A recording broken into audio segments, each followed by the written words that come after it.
Hello and welcome back. We are doing the final section of part one. And in this section, we're going to be learning about conditional statements. So what I'm going to do is I'm going to divide this section into two videos because it's a little bit of lengthy reading here followed by a number of exercises that we have to do. So the readings are divided into two sections. So first section, you do a reading, then you do I think like 3 or 4 exercises, followed by another small section with a few more exercises before this section is over. So I'm going to divide this section into 2 parts. So hopefully to keep these videos a little bit shorter and more digestible. So we're going to do this first part, and then we'll do the second part, and then we should be done with this section. So let's get started. The learning objectives for this section are as follows. You will be able to use a simple conditional statement in programming. You will know what a Boolean value is, and you'll be able to express conditionals with comparison operators.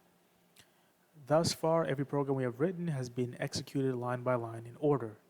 Instead of executing every line of code every single time a program is run, it is often useful to create sections of the program which are only executed in certain situations. For example, the following code checks whether the user is of age. We have a variable checking age, and then we compare. If age is greater than 17, then we print you are of age, and then print here's a copy of GTA 6 for you, and then we finally print next customer please. And this is how the program will look like when it's being run. It asks us how old we are. We write in 18. Then it reads back that we are of age. Here's a copy of GTA 6 for you message, and then the next customer please message. Now, if the user is 17 or under, then it prints this. How old are you? It just goes straight to next customer please, because since age is not greater than 17, it skips everything inside this little area and goes straight to printing next customer please. So that's how conditionals work, and they're going to explain here a little bit more in this diagram. So these examples show us that the value given as input affects which parts of the program are executed.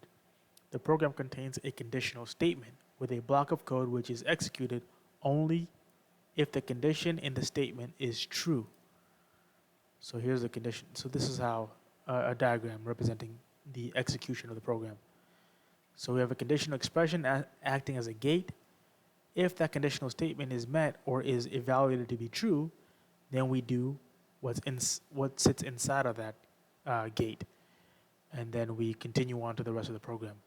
But if it's false, we just skip this middle part entirely and just go into whatever next line of code is. In a conditional statement, the keyword if is followed by a condition, such as a comparison of 2 values. The code block following this header line is only executed if the condition is true. So this is the most important part. Notice the colon character following the if header. In the following code, there is no colon. So we have a variable here with age, tracking the age. It's an integer. And if we say if age is greater than 17, print you are of age. Upon execution, this causes an error called a syntax error. So when we do conditionals, we have to put a colon here, right after whatever we're comparing, or what the comparison is.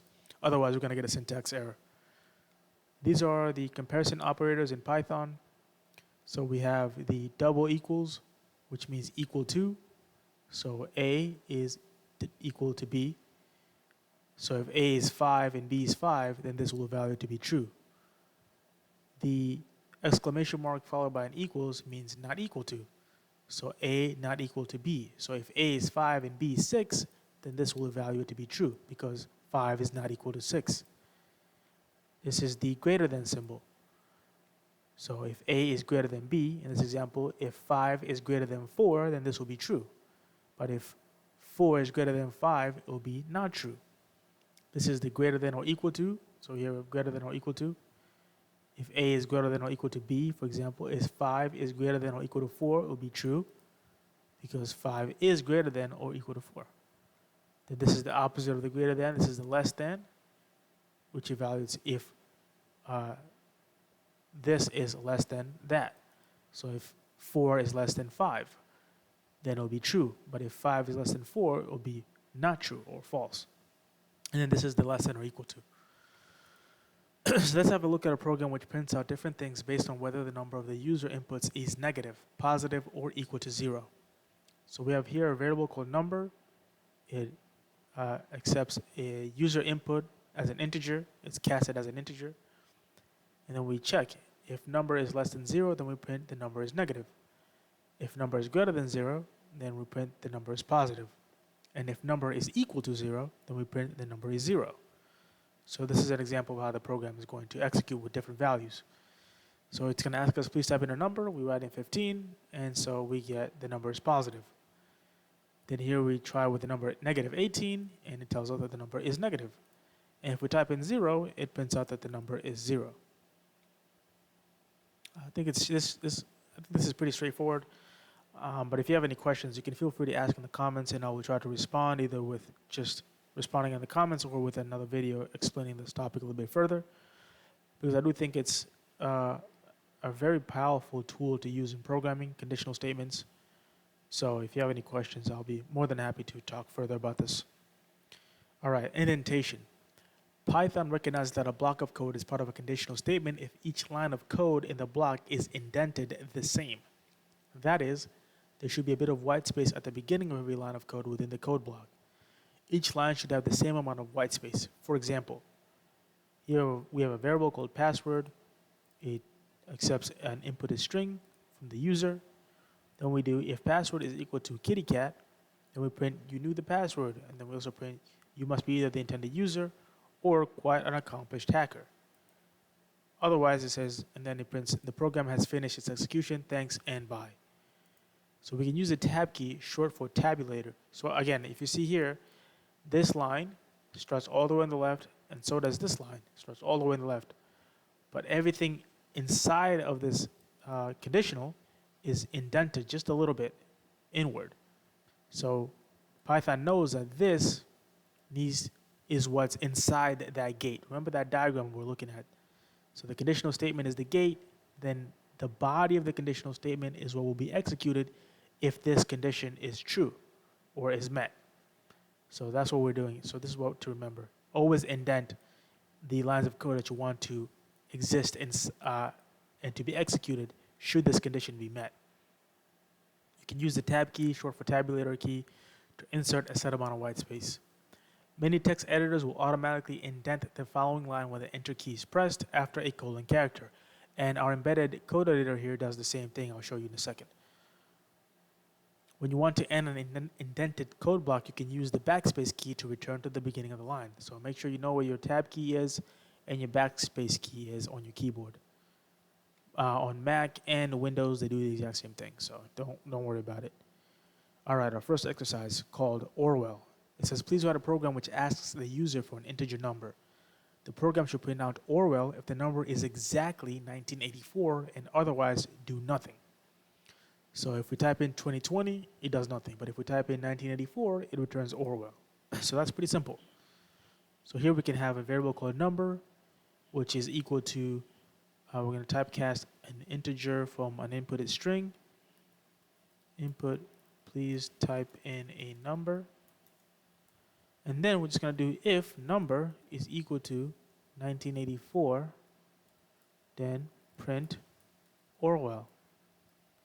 Otherwise, do nothing. And if we run the code, if we type in 2020, it's not going to do anything. If we type in 1983, it's not going to do anything. But if we type in 1984, we get Orwell. So if we do our test here, we should pass all of the tests. And we do. We can check out the model solution. And yep, same thing that we did. Have a variable called number, which accepts a user input that's typecasted to an integer.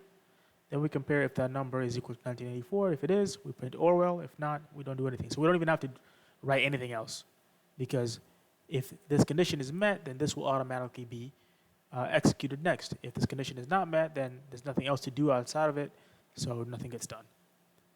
All right. Here we have another exercise called absolute value. We're instructed to please write a program which asks the user for an integer number. If the number is less than 0, then program should print out the number multiplied by -1. Otherwise, the program prints out the number as is. Please have a look at the examples of expected behavior below. If you remember from math class, the absolute value of a number is its distance from 0.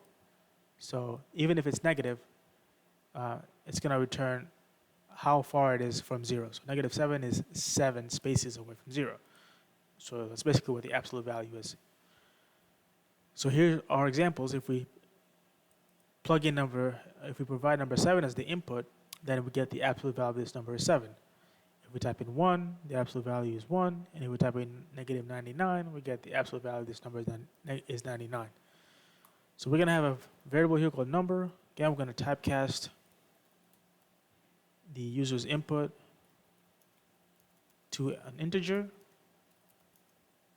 And then we're going to just do if number is greater than 0, then we're just going to print the absolute value of this number is number. In fact, what we could do here is just do a printf. Or we could do it this, so we can just see it in action immediately. Times -1. Then, if number is greater than 0, then we're going to print out the number again.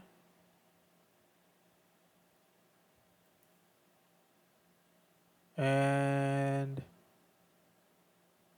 yeah, that's it. I think this should work. So here, if we type in -7, pardon me, -7, we get the absolute value of this number is 7.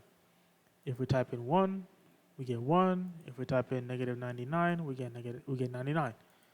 Let's run our test. Okay, so we missed the test case. Let's run this. So if we type in 0, what happens? Okay, so we need to account for 0. So if number is equal to 0, then print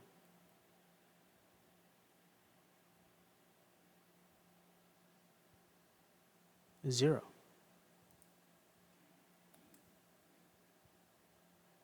Actually, it should be the absolute value of this number is 0. Okay, let's run our test. All right, there we go. Check out the model solution. They probably did something clever, and of course they did. So absolute value is equal to number. So if number is less than 0, absolute value is equal to number times -1, and then print the absolute value of this number is absolute value. So this is actually really clever. So instead of just manually doing it like how we did, where we just check for each condition, they just check for if whether or not it's less than 0, and then multiply that number by -1, and they just print whatever the absolute value is. So this is cool, but I'm not sure why we got an error here when we were checking when we didn't check for 0.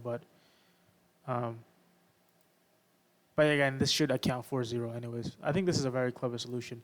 So you can do it this way, the simple way, or you can do it this way. Okay. This is second to last exercise. It says, it's called soup or no soup.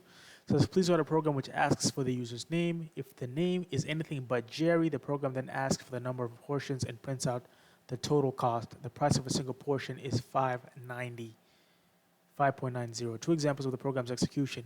Please tell me your name. Kramer. How many portions of soup? 2. The total cost is 11.8. Then it prints next, please. So we know for a fact at the end of this, we're going to have to print next, please. So we can just do that right there. And here we're going to have a variable called name, which is going to take in an string input from the user. Please tell me your name. Then we're going to see if name does not equal Jerry, then what we're going to do is we're going to have a variable called portions, which is going to be an integer casted from the user's input. It says how many portions of soup. Then we're going to print the total cost is, we're going to do portions times 5.90. Then it's going to print out next, please. So let's run this and see what we get. So if we say Kramer, it's going to ask us how many portions of soup. We're going to say 2, and the total cost is 11.8. If we return Jerry and we type in Jerry, it says next, please. So let's test this and see how we do. And we passed. What's our model solution looking like? So here's a name. So they did this line here of calculating the cost and then plugging in the cost, but we skipped that step. A little bit more small of a program, but it does the exact same thing. We just do the calculation in line. All right. And then here, I don't know why it's already graded, but here we have an exercise called order of magnitude. It says, please write a program which asks the user for an integer number. The program should then print out the magnitude of the number according to the following examples. So if we type in, it says, please, it asks us first to type in a number. If we type in 950, it says this number is smaller than 1,000. If we type in 59, it says this number is smaller than 1,000 and smaller than 100. And then if we type in 2, it says it's smaller than 1,110. But if we type in 1,123, it just says thank you. So we know at the end of this program, we're going to have to print thank you. So we're just going to do that here first. Now we need a tracker for this value that we're going to be comparing. So number, we're going to typecast into an integer. The user input a data value. It says please type in a number. Then here we're going to do if number is smaller than 1,000. I'm just going to print this number is smaller than 1,000. Then if number is smaller than 100, then we're going to do the same thing. Just print this number is smaller than 100. And then finally, just going to copy that down. This number is smaller than 10. And then print out thank you. So if we run this, so if we type in 950, interesting.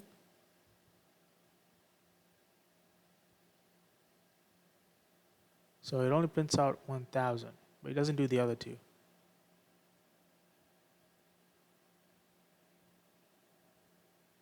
Actually, no, this is working. Yeah, 950 should only print 1,000. If we do 59, then it should do the other two. Right. And then if we do 2, it should do all 3. All right, there we go. So let's test this and see if we passed all test cases. And we do. Check our model solution. And yeah, they did the exact same thing we did. So pretty simple. If you have any questions again about conditional statements and how to, and if you want me to dive a little bit deeper into this, please ask in the comments, and I'll be sure to either respond in the comments or make a follow-up video. There will be, though, a follow-up video for us to do the remaining reading in this section as well as the remaining exercises. So stay tuned for that. It should be dropping pretty soon. But other than that, I hope you enjoyed this video. We managed to do this in 18 minutes. I think this might be the shortest video of the series so far, so that's what which is my goal, just to keep these videos 20 to 30 minutes at most. So you can just sit down, follow along, do the exercises, do the readings with me, and then submit your answers, and then come back and continue. So, okay, I'll see you guys in the next video.